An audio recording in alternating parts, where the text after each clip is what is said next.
Semakin malam, Haruna semakin menggigil kedinginan. Begitupun dengan Tristan. Entah berapa lama lagi mereka harus menunggu pagi datang. Haruna, jangan tidur. Kita tidak boleh tidur dalam keadaan seperti ini. Bertahanlah, ucap Tristan sambil menggosok telapak tangan Haruna yang sudah sedingin es. Haruna tidak mampu lagi untuk mengeluarkan suara, selain gemeretak gigi yang beradu. Tristan semakin cemas saat tubuh Haruna roboh dan terbaring di ranjang dipan. Sepertinya, gubuk itu dipakai penjaga hutan untuk bertugas di siang hari. Haruna! Hei! Bertahanlah sayang! Tristan menepuk pipi Haruna agar ia tetap sadar. Tristan meraba pergelangan tangan Haruna dan memeriksa denyut nadinya. Tidak! Haruna! Panggil Tristan. Ia terus memanggil Haruna dengan suara gemetar ketakutan. Denyut nadi Haruna terasa sangat lemah. Tristan bahkan hampir tidak merasakan denyut nadinya. Tristan meraba leher Haruna, ia bersyukur karena lehernya masih berdenyut. Ia juga masih merasakan napas Haruna, meski lemah tapi Haruna masih bernapas. Haruna. Hanya ada satu cara supaya kita tetap hangat. Maaf, aku akan membuka bajumu. Kita hanya perlu berpelukan, ucap Tristan di dekat telinga Haruna. Mereka berbaring berpelukan dengan tubuh polos. Awalnya mereka hanya berpelukan. Namun, karena Haruna terus bergerak, hasrat Tristan pun bangkit. Haruna, aku, tidak akan bisa menahannya lagi. Kumohon, jangan bergerak lagi, ucap Tristan dengan napas memburu menahan hasrat. Haruna terus bergerak karena rasa dingin yang menyiksanya. Dingin yang terasa menusuk sampai ke sumsum tulang, membuat Haruna tidak sanggup memberontak saat Tristan tidak bisa menahan hasratnya. Bayangan pemerkosaan terlintas kembali. Namun, Haruna tidak memiliki tenaga untuk melawan. Maaf sayang. Aku benar-benar tidak bisa menahannya lagi. Bolehkah aku melakukannya? Tanya Tristan. Haruna tidak menjawab. Tristan mengecup kening Haruna, lalu turun ke hidung, kemudian berhenti di dekat bibir Haruna. Ia ragu untuk mengecup bibir tipis milik istrinya. Dalam keadaan polos dan rasa dingin di tubuhnya, jika Tristan mengecup bibir yang bagaikan candu itu, ia takut kebablasan dan melukai mental Haruna. Tristan menjauhkan wajahnya. Tanpa diduga, Haruna mengangkat tangannya. Ia melingkarkan tangannya di leher Tristan lalu menarik dan mengecup bibir Tristan. Merasa mendapatkan izin, Tristan pun melumat bibir dingin Haruna. Haruna memejamkan matanya rapat-rapat saat bayangan kejadian itu kembali melintas. Tangannya mencengkeram tangan Tristan dengan kuat. Tristan memperlakukan tubuh Haruna selembut mungkin, seakan tubuh itu adalah lapisan kaca yang sangat tipis. Tristan terus mencumbu sekujur tubuh Haruna, tapi ia takut untuk melakukan penyatuan. Kelembutan Tristan membuat rasa takut Haruna perlahan-lahan berkurang. Bayangan kejadian itu pun perlahan samar, semakin lama semakin pudar dan akhirnya menghilang. Haruna bisa mengatasi rasa traumanya. Rasa ketakutannya berkurang, walaupun belum benar-benar hilang sepenuhnya. Tris, ucap Haruna dengan suara sangat pelan. Lakukanlah. Haruna memberikan izin kepada Tristan untuk melakukan penyatuan cinta. Tristan meyakinkan Haruna dengan bertanya kembali. Walau pelan, tapi Tristan yakin kalau jawaban Haruna tetap sama. Haruna mengizinkan Tristan. Tristan menyatukan tangannya dengan tangan Haruna. Perlahan, Tristan melakukan penyatuan. Haruna merasakan kehangatan yang mulai menjalari tubuhnya saat Tristan bergerak di atas tubuhnya. Malam itu, di tengah hutan, di antara suara rintik hujan dan desir angin, Tristan dan Haruna bersatu penuh gairah. Langit mulai sedikit terang. Haruna dan Tristan sudah memakai kembali baju mereka yang masih basah. Tristan menggenggam tangan Haruna dan mengajaknya pulang. Tunggu. Sepedaku, ucap Haruna. Ia tiba-tiba terdiam saat Tristan menatapnya. Ia masih malu setelah semalam mereka saling berbagi kehangatan. Tristan tersenyum menatap wajah Haruna yang memerah seperti tomat. Tanpa perlu Haruna katakan, Tristan mengerti apa yang dimaksud istrinya. Ia menyuruh Haruna menunggunya. Tunggu di sini. Aku akan mengambil sepedanya. Tristan meninggalkan Haruna di gubuk agar ia mudah menemukannya. Tristan pergi mencari sepeda yang ditinggalkan Haruna saat ia naik ke sepeda Tristan. Untungnya tidak terlalu jauh dari tempat mereka berteduh. Setengah jam kemudian, Tristan sudah kembali ke gubuk. Mereka menuntun sepedanya karena tanah yang licin setelah hujan tadi malam. Setelah terang, Tristan mengingat jalan yang mereka lalui dengan mudah. Tidak berapa lama, mereka sudah ada di tepi hutan. Tristan bernapas lega setelah mereka keluar dari hutan. Ia menoleh dan tersenyum menatap Haruna. Haruna merasa malu dan segera naik ke atas sepedanya. Ia mengayuh sepedanya menuju rumah. Dia sangat imut saat tersipu, gumam Tristan. Ia pun naik ke atas sepeda lalu menyusul istrinya pulang. Tiba di rumah, Haruna segera berlari ke kamar dan masuk ke kamar mandi. Haruna tersipu malu mengingat malam pertama mereka yang cukup ekstrim. Haruna hampir saja mati kedinginan, jika Tristan tidak mengambil inisiatif untuk menghangatkan tubuh mereka. Haruna membuka semua pakaiannya lalu berdiri menghadap cermin besar di atas wastafel. Ia menyentuh tanda kiss mark yang ditinggalkan akibat kenakalan mulut suaminya. Hampir di setiap jengkal, tanda itu terlihat. Tok, tok, tok. Ada apa? Tanya Haruna dari dalam kamar mandi. Setelah mandi, langsung ke dapur, oke? Oke. Haruna menjawab tanpa membuka pintu. Tristan mengambil baju ganti dan pergi mandi di kamar yang lain. Ia harus segera mandi dan mengganti bajunya yang basah. Sudah menjadi rahasia umum, jika wanita membutuhkan waktu yang lebih lama saat mandi. Tristan sudah selesai mandi dan sedang memasak. Namun, Haruna masih berendam di kamar mandi. Saat Haruna selesai mandi, Tristan selesai memasak sup ayam jahe. Kemarin, Tristan tidak hanya membeli kue, tapi juga bahan makanan. Melihat Haruna turun, Tristan segera tersenyum lalu melambaikan tangan. Aku membuat sup ayam jahe. Makanlah selagi hangat karena kemarin kamu sangat kedinginan. Jahe sangat baik untuk menghangatkan tubuh dari dalam, ucap Tristan. Ternyata suamiku ini, selain memiliki wajah yang tampan, sikap yang romantis, pintar memasak dan juga kuat di ran. Ups. Haruna tidak sengaja memuji stamina Tristan saat mereka bercinta di hutan semalam. Ran, apa sayang?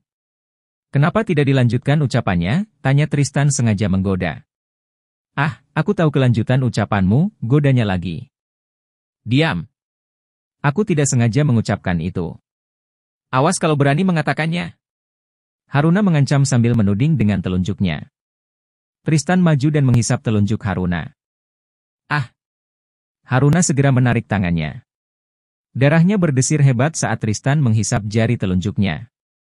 Tristan duduk kembali di kursinya. Ia mempersilakan sang istri pujaan untuk duduk dan menikmati sup ayam jahe buatannya. Haruna duduk dan mencicipi makanan yang dimasak suaminya. Terima kasih, ucap Tristan. Untuk semalam. Terima kasih, telah memberikan kesempatan padaku. Aku sangat bahagia, ucap Tristan tulus. Haruna diam saja. Ia tidak tahu harus menjawab apa. Sampai sekarang, Haruna masih malu untuk menatap wajah Tristan secara langsung. Ketika Tristan akan membuka mulut lagi, Haruna segera menyuruhnya diam. Jika tidak, ia bisa tersedak makanan yang sedang dikunyahnya. Waktu seminggu telah berakhir. Mereka harus kembali ke Jakarta. Mereka bisa saja menambah waktu liburan bulan madu. Namun, mereka berdua tidak bisa meninggalkan Raja terlalu lama. Haruna sangat merindukan Raja. Walaupun Raja tidak lagi minum ASI, tapi ia tetap tidak tega meninggalkannya lebih dari seminggu. Haruna tidak bisa jauh dari putranya. Setelah semua baju dimasukkan ke dalam koper, Tristan menarik kedua koper itu dan menaruhnya di bagasi mobil. Sebelum pergi, Haruna menatap rumah itu beberapa menit. Sampai saat Tristan memanggilnya, ia baru masuk ke dalam mobil. Haruna. Haruna menoleh ke arah Tristan, lalu menatap ke arah rumah kembali. Setelah merasa puas, ia segera menghampiri Tristan lalu masuk ke dalam mobil bersama. Mobil bergerak pelan sampai di depan gerbang. Tristan memarkir mobilnya di depan gerbang lalu turun dari mobil. Ia mengunci pintu gerbang, lalu masuk kembali ke mobil. Mereka melaju pergi meninggalkan rumah Kamal dengan mobil putih. Yuka baru saja datang dari rumah sakit bersama Seruni. Mereka ke sana untuk memeriksa kehamilan. Christian tidak bisa mengantarnya karena ada rapat penting di pagi ini. Yuka tersenyum melihat hasil USG. Kandungannya saat ini menginjak usia 2,5 bulan. Menurut dokter spesialis kandungan, semuanya normal. Kesehatan Yuka juga sangat baik. Dokter menulis resep vitamin yang harus diminum rutin setiap hari 1 tablet. Mah, Yuka mau ke toilet dulu. Mama duluan saja ke mobil, pamit Yuka. Seruni menunggu Yuka di dalam mobil di parkiran rumah sakit. 10 menit berlalu, Seruni masih santai. Namun, setelah 1 jam tidak juga muncul, baru Seruni merasa cemas. Kalaupun di toilet ramai, tidak mungkin jika 1 jam tidak cukup waktunya. Pak, coba susul Yuka ke dalam. Dia bilang ingin ke toilet, tapi ini sudah 1 jam. Saya curiga terjadi sesuatu, ucap Seruni. Baik Nyonya. Sopir itu pergi mencari Yuka. Ia mencari di semua toilet di lantai 1. Karena tidak juga menemukan Yuka, sopir itu pergi ke lantai 2 dan memeriksa semua toilet. Tentu saja tidak masuk ke dalam, tapi satpam wanita yang masuk ke dalam toilet. Akhirnya satpam mengajak sopir itu ke ruang pengawas CCTV. Mereka memang melihat Yuka masuk ke dalam toilet di lantai 1. Namun, mereka tidak melihat Yuka keluar. Ini sangat aneh, karena jelas-jelas satpam itu melihat tidak ada siapapun di toilet itu. Sopir segera berlari dan melapor kepada Seruni. Kepanikan menyerang Seruni. Apa yang harus ia katakan jika Christian bertanya? Seruni segera menelepon Isham. Bagaimana ini? Mengapa Yuka bisa hilang tanpa jejak seperti ini? Aduh, papa lama banget, ucap Seruni gugup. Ia mondar-mandir di ruang keamanan. Setengah jam kemudian, Isham datang bersama Christian. Suasana menjadi ricuh karena Christian berteriak memarahi pihak keamanan rumah sakit. Seruni sampai memegangi Christian yang hendak memukul satpam. Christ, hentikan! Bentak Isham. Ia maju dan meminta maaf kepada pihak keamanan rumah sakit. Isham lalu menarik Christian keluar. Mereka berkumpul di parkiran. Christ harus mencari Yuka, Pak. Dia sedang hamil, tapi hilang seperti ini. Kemana perginya? Lirih Christian. Tenang Christ. Sekarang kita tunggu saja dulu karena kita harus menunggu 2 kali 24 jam, baru bisa melaporkannya ke polisi. Papa yakin, Yuka baik-baik saja, ucap Isham. Christian menelepon Levi untuk menyelidiki kemana perginya Yuka. Pengawal yang berada di samping Yuka baru saja ditarik kembali ke kantor kemarin. Namun, hari ini hal yang dikhawatirkan oleh Christian akhirnya datang juga. Chris pergi dulu, pamit Christian. Ia kembali ke kantor untuk mencari informasi dari Levi dan anak buahnya. Kalau benar ini ulah Leoni, aku tidak akan pernah melepaskannya. Geram Christian sambil memegang setir dengan kuat. Selama 2 bulan, tidak ada pergerakan sama sekali dari Leoni. Pengawal yang diperintahkan untuk mengawasi Leoni, selalu melaporkan hal yang sama setiap harinya. Mereka bilang, Leoni tidak pernah keluar dari rumah. Sesekali, Leoni terlihat di teras lalu masuk kembali. Hanya itu yang Leoni kerjakan setiap hari. Namun, Christian sangat yakin kalau Leonilah yang membawa Yuka pergi. Setelah Yuka masuk ke dalam kamar mandi, kamera CCTV di depan pintu masuk toilet mati selama 5-10 menit. Semua pasti bukanlah sebuah kebetulan menurut Christian. Ia akan menemui Leoni setelah bertemu dengan Levi. Haruna dan Tristan baru saja tiba di Jakarta. Ia melihat Sinta sedang mondar-mandir cemas di depan televisi. Raja sedang duduk sambil memainkan mobil-mobilan. Tingkah laku Sinta sangat aneh, membuat Haruna dan Tristan bertanya-tanya. Kami pulang. Tris. Haruna. Sinta segera menggendong Raja dan menghampiri mereka. Ibu kenapa? Kelihatannya sangat cemas, ucap Tristan. Yuka, dia hilang di rumah sakit, jawab Sinta. Hah? Hilang di rumah sakit? Tanya Haruna dan Tristan bersamaan. Sinta sangat khawatir karena pernah mendengar Christian membicarakan tentang pengawal untuk Yuka. Tidak mungkin Christian menyiapkan pengawal jika tidak ada sesuatu yang berbahaya. Mendengar Yuka hilang, Sinta bertambah yakin kalau ada hal berbahaya yang mengincar keluarga Isham. Ibu sangat khawatir. Bagaimana kalau ada orang jahat yang mengincar Yuka? Tanya Sinta. Ibu tenang saja dulu. Tris akan menemui kakak di kantor, ucap Tristan sambil melirik jam dinding. Seharusnya kakak masih di kantor.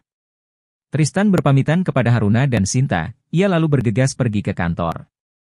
Sepanjang jalan, Tristan terus berpikir. Mengapa tiba-tiba Yuka hilang? Tristan tidak bisa menebak masalah yang sedang dialami kakaknya. Tristan baru saja tiba di Jakarta dan ada masalah sebesar ini. Cit! Tristan menginjak rem saat tiba di parkiran kantor Christian. Ia melihat mobil hitam milik kakaknya terparkir di sudut parkiran. Ia semakin yakin kalau Christian ada di kantor. Tristan segera berlari menuju lift khusus untuk ke ruangan direktur. Lift yang ditunggu Tristan tidak juga terbuka. Tidak mau membuang waktu, ia pun berlari menaiki tangga darurat. Bra! Tristan membuka pintu dengan tergesa-gesa, sampai Christian dan Levi terkejut. Mereka sedang memeriksa kamera pengintai yang dipasang oleh anak buah mereka. Kamera itu dipasang di depan rumah Leoni karena Levi dan Christian mencurigai Leoni sejak ia kembali menampakkan diri kepada Christian.